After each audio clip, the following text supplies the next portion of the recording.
Mon bien-aimé frère, ma bien-aimée sœur, je poursuis avec toi notre entretien sur le thème l'héritage du royaume de Dieu ou l'espérance de la vie éternelle. Je dis que je crois que comme je le considère, toi aussi tu le considères, c'est un sujet important pour toi et moi, pour chaque être humain individuellement.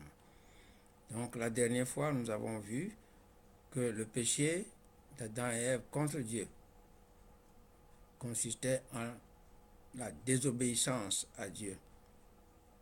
Et le résultat et les conséquences sont catastrophiques, non seulement pour Adam et Ève, mais pour tous les humains que nous sommes et qui sont leurs descendants. Nous sommes tous des descendants d'Adam et Ève. La Bible le confirme bien. Tous les êtres humains sur la terre sont sortis d'un seul sang, d'un même sang. Acte 17. Donc, mon frère et ma soeur, je te disais qu'à partir d'ici, la compréhension du sujet, du thème est important, fondamental pour toi, pour ton salut. Donc, Dieu avait créé Adam et Ève pour qu'ils vivent éternellement dans le jardin d'Éden, dans le paradis. Et nous tous, leurs descendants, on devrait être dans cet état, dans ce paradis. Malheureusement, par leur désobéissance et leur chute, nous héritons du résultat qui est la mort spirituelle, nous l'avons vu. Nous sommes morts spirituellement, nous ne sommes plus des enfants de Dieu. Et aussi les conséquences, la mort physique, et avec toutes les souffrances qui en découlent, parce que nous sommes maintenant dans le royaume du diable. Le diable a lutté contre Adam, a pris l'autorité que Dieu avait donnée à Adam, et c'est le diable qui gouverne sur la création terrestre, le monde terrestre créé par Dieu. Donc, qu'est-ce que Dieu a fait? Est-ce que Dieu s'est tu? Non, Dieu ne s'est pas tu. Et dans les sentences qu'il a prononcées contre chaque protagoniste, c'est là où se trouve les dispositions ou la disposition qu'il a prise pour corriger la situation. Adam et Ève ont gâché le plan de Dieu. Immédiatement, Dieu a prévu un plan B. Et dans sa sentence contre le diable, c'est là où nous trouvons la solution, la promesse de Dieu concernant quelqu'un qui va venir lutter contre le diable et même le tuer, l'écraser spirituellement, le finir spirituellement. Nous trouvons cette promesse dans le livre de Genèse, Genèse 3, au verset 15. Genèse 3, 15. Tu peux prendre ta Bible et lire, où Dieu dit au diable, je mettrai inimitié entre toi et la femme, entre ta postérité et sa postérité, la postérité de la femme. Celle-ci, la postérité de la femme, t'écrasera la tête et toi, tu lui blesseras le talon. Tu entends ça, mon frère? La postérité de la femme lui écrasera la tête. Quand on écrase la tête à quelqu'un, est-ce que cette personne vit encore? C'est la mort spirituelle pour le diable aussi, comme ça. Fini. Dieu l'avait créé, Lucifer, l'ange de lumière. Maintenant, c'est sa fin spirituelle. Si vraiment on lui écrase la tête, c'est qu'il est tué. Mais tout pour Dieu est spirituel. Sinon, en tant qu'être, il sera là, mais il sera après dans le temps de feu. Mais spirituellement, il est fini. Il n'a plus aucun avenir pour lui. Donc, voilà la sentence, la première sentence, enfin, la première décision prise par Dieu et qui promet quelqu'un qui va venir. Et cette personne, c'est la postérité d'une femme. On ne précise rien encore, Dieu ne précise rien, mais il a déclaré quelque chose. Il a annoncé quelque chose. Il a fait une révélation. Il a parlé concernant un être. Et si cet être est la descendante d'une femme, puisque Dieu avait déjà créé la loi de la procréation avec Adam et Ève, donc cette personne va descendre, va sortir d'une femme. Or, généralement dans la Bible, on nous parle de la postérité des hommes. On ne parle pas de la postérité des femmes. Pourquoi Dieu précise ici que celui-là qui va venir sera la postérité d'une femme? Réfléchissons bien, on va voir, on va comprendre ça plus tard. On va voir la deuxième promesse de Dieu concernant Jésus-Christ. Nous sommes en train de voir la promesse de Dieu concernant quelqu'un qui va venir maintenant lutter contre le diable et lui reprendre la situation. Puisque le diable avait lutté contre Adam et Ève et a pris la situation que Dieu leur avait confiée, maintenant, une autre personne qui va venir vaincre le diable. Dieu fait une seconde promesse. Et là, nous trouvons ça en Deutéronome 18, aux Israélites. Dieu dit, par Moïse, le prophète, si tu veux, tu peux lire depuis le verset 15, mais nous allons prendre ici à partir du verset 17 au verset 19. Deutéronome 18, 17 à 19. Moïse écrit, dit aux Israélites, l'Éternel, Jéhovah, me dit, ce qu'ils ont dit, les enfants d'Israël, ce qu'ils ont dit est bien. Je leur susciterai du milieu de leurs frères un prophète comme toi. Je mettrai mes paroles dans sa bouche et il leur dira tout ce que je lui commanderai.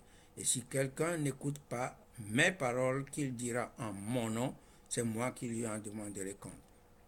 Cette seconde promesse, mon frère et ma soeur, je peux t'assurer que cela concerne bel et bien maintenant, parce que si nous voyons tout le reste de la Bible, en Actes chapitre 3, l'apôtre Pierre nous dit clairement que cette promesse concerne bien Jésus-Christ.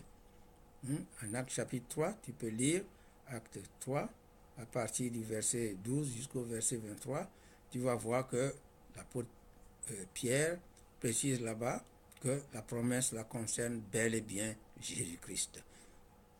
Et Étienne aussi le dit, dans l'Acte chapitre 7 au verset 37 aussi, Acte 7, 37, Étienne aussi confirme que cette promesse concerne Jésus-Christ. Donc, mon frère et ma soeur, c'est important ici. Je dis, la compréhension claire ici pour toi, pour ton salut, est fondamentale. Et si on analyse ces deux références principales, mais après Dieu a fait d'autres promesses, en Ésaïe 7, 14, on dit voici la jeune fille deviendra enceinte, elle enfantera un fils auquel elle donnera le nom d'Emmanuel. Et si on va en Ésaïe, toujours, au chapitre 11, verset 1 à 5, et verset 10, ça parle de la même promesse. Et Jérémie 33, 14, 16, Michée 5, 1 à 3. Donc la même promesse continue concernant la même personne.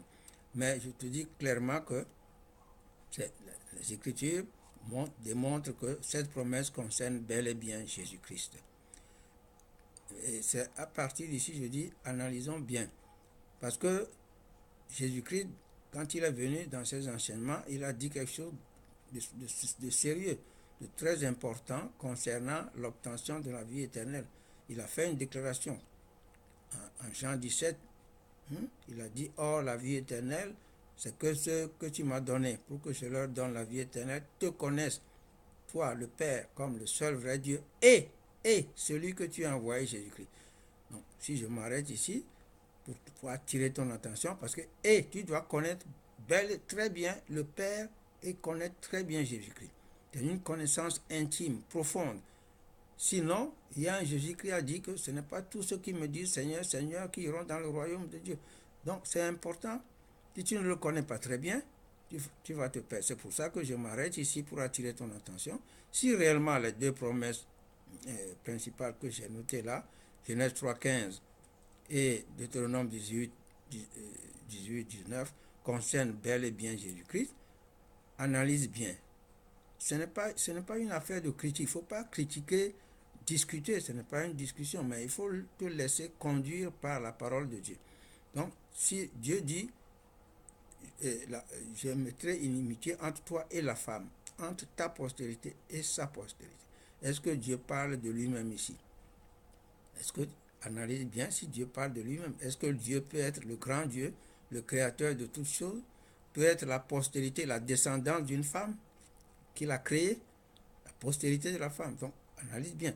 Mais ce qui est encore plus clair, la seconde référence, l'Éternel me dit, ce qu'ils ont dit est bien. Je leur susciterai. Alors, toutes les deux promesses sont dans le futur. Je mettrai futur.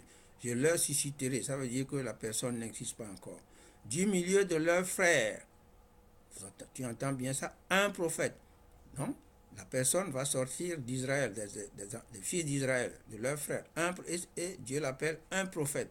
Et il le compare à qui? À Moïse, un prophète comme toi Moïse. Je mettrai mes paroles dans sa bouche.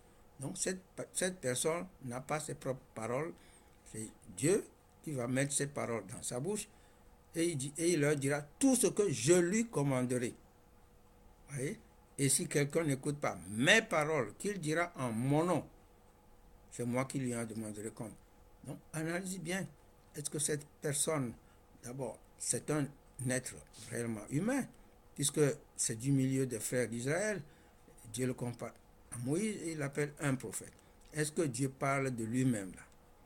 Parce que si j'attire ton attention, je dis, Jésus-Christ a dit, oh, la vie éternelle, c'est qu'ils te connaissent. Tu dois connaître, toi, le seul vrai Dieu, le Père, et celui que tu as envoyé, Jésus-Christ. Donc, une très bonne connaissance des deux êtres-là, c'est fondamental pour avoir la vie éternelle, puisque notre sujet, c'est l'obtention de la vie éternelle. Et si tu ne connais pas très bien, c'est pourquoi à partir d'ici, est-ce que si tu es sûr, et ça je suis sûr, je dis va voir dans le livre des Actes, que la promesse sur Deutéronome 18 concerne bel et bien Jésus-Christ, est-ce qu'il peut s'agir d'un Dieu là-bas? Est-ce qu'il s'agit du Dieu tout-puissant qui va devenir un homme? Puisque la croyance dans ce qui est appelé les religions chrétiennes, est que Jésus-Christ est Dieu fait homme ou bien un Dieu devenu homme? Est-ce que Dieu fait la promesse d'un Dieu là-bas? Est-ce qu'il parle de lui-même qui va sortir des frères d'Israël et être un prophète comme Moïse? Or, un prophète, c'est quelqu'un qui parle pour Dieu ou de la part de Dieu. J'attire ton attention parce que c'est capital. Tous ceux qui me disent Seigneur, Seigneur, n'entreront pas parce que tu n'as pas bien connu. Tu n'as pas bien connu le vrai Jésus. Il va te dire après, retire-toi de moi. Je ne te connais pas. Parce que tu n'as pas cherché à me connaître. C'est pourquoi j'attire ton attention. Parce que c'est par la foi, notre croyance, que nous sommes sauvés.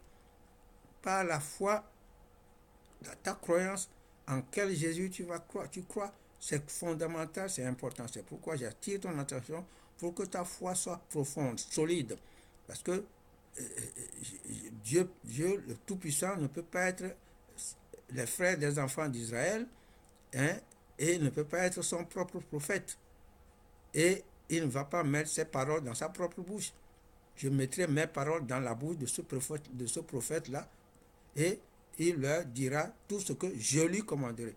Donc la croyance que Jésus-Christ est Dieu devenu homme, Dieu fait homme, analyse bien à partir de là. J'attire ton attention. C'est pour ton salut. Bon. Second point maintenant, je dis à tout le monde, tous ceux qui m'écoutent, parce que si Jésus-Christ est la solution pour combattre le diable, hein, pour réparer le tort, le péché commis, le résultat du péché d'Adam et Ève et ses conséquences, alors il doit être la solution pour l'humanité tout entière. Parce que Dieu ne va pas prendre une solution, hein, décider un remède et va être spécifique pour une partie du monde. C'est pour l'humanité, tous les descendants d'Adam et Ève. Donc, je dis, je ne te parle pas de religion, je ne te parle pas, hein, oui, c'est ça, de dénomination religieuse, mais nous sommes en train de dire c'est pour ton propre salut, c'est pour ton bien. Donc, commence à comprendre le péché, son résultat et ses conséquences englobe l'humanité tout entière. La décision pour réparer le tort causé par ce péché doit être pour tout le monde. Donc, ici, nous voyons que les promesses concernant ce sauveur sont relatives à Jésus-Christ. Et donc, s'il est la solution, il doit être la solution pour tout le monde. C'est mon cœur pour toi. Donc, commence à bien le connaître aussi, parce que les promesses qui sont faites ici ne concernent pas un Dieu. Ça concerne quelqu'un d'autre que le Dieu Tout-Puissant lui-même. Que Dieu te bénisse et à la prochaine.